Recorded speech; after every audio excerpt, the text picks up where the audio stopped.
slightly quicker than in 6 months. Thank you, Seb.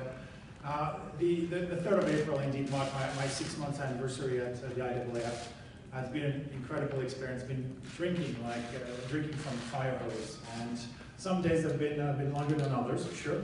But it was especially a momentous occasion for our sport, not because of my anniversary, but because we launched officially the operation, as you know, of our athletics integrity unit, which ushers a really fascinating and extraordinary period for us, for our sport.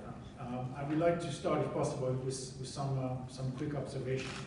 I remember when I first started, and I had my first meeting, I said, I think, when I joined, that we have a great sport. We actually have the best sport, and I said how much I was in awe of all these athletes and what they achieve every day on the field of play.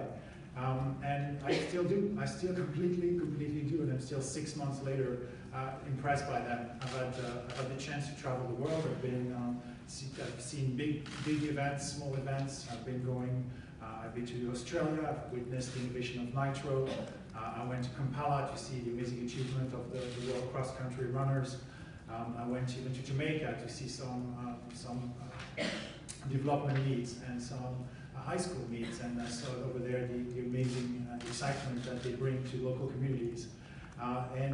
It's been a very exciting and very educational experience for me. Along the way, I managed to talk to many federations, a lot of our federations during Congress, and I'm happy to report that we have a very strong association which delivers both elite and grassroots sports. And that dichotomy, that duality of our sport is what is, I think, one of our richness and one of our incredible heritage we need to build on. And we have passionate federations, we have rich federations, we have very cool federations, some of whom sometimes just exist day by day, and mainly from the grants that the IAAF award them. We have great assets that are attractive to sponsors. I've had a chance to talk to a lot, if not all, of our partners. And a lot of sponsors and distributors want access to our assets. And finally, I'm happy to report we have a hard-working and experienced team at work in our headquarters in Monaco and in the federations and in our centers all around the world in order to drive the changes that we want to put in place. So based on these observations and based on these statements, I've been able to really focus the organization over the past 6 months in 4 key areas, 4 key priorities to allow us to execute our vision of turning this sport into a top 4 sport by 2020. First and foremost, it's been about building a team of leaders, a senior team of leaders at the headquarters in Monaco, along dimensions like HR, commercial, legal, marketing, distribution, to really allow us to execute and really allow us to build on the skill set that we have to go and do the change that we need to do to deliver this vision I mentioned earlier.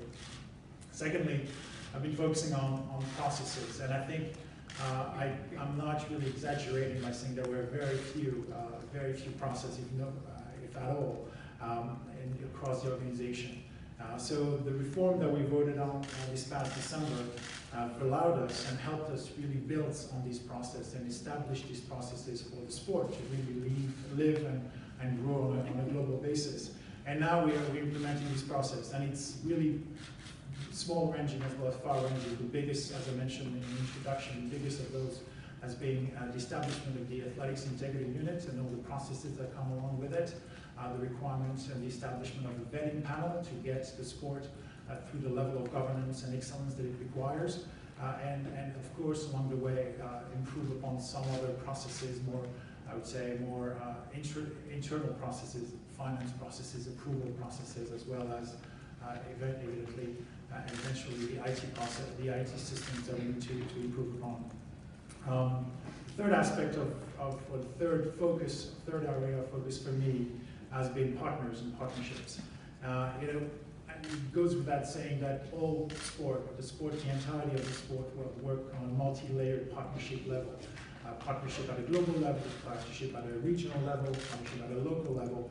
And there, I think we have been able to actually execute and have some success. We've been able to sign a new partner in the area of equipment with the signing of ASICS And now we're hard at work activating on our partnerships, on our partnership with them to ensure that they maximize the assets that they have negotiated for, and that we're working on them in this area, especially around the World Championships and especially around some of the events that you'll see over the coming weeks. On the broadcast side, you've seen the announcement of our new host broadcast relationship with ITN for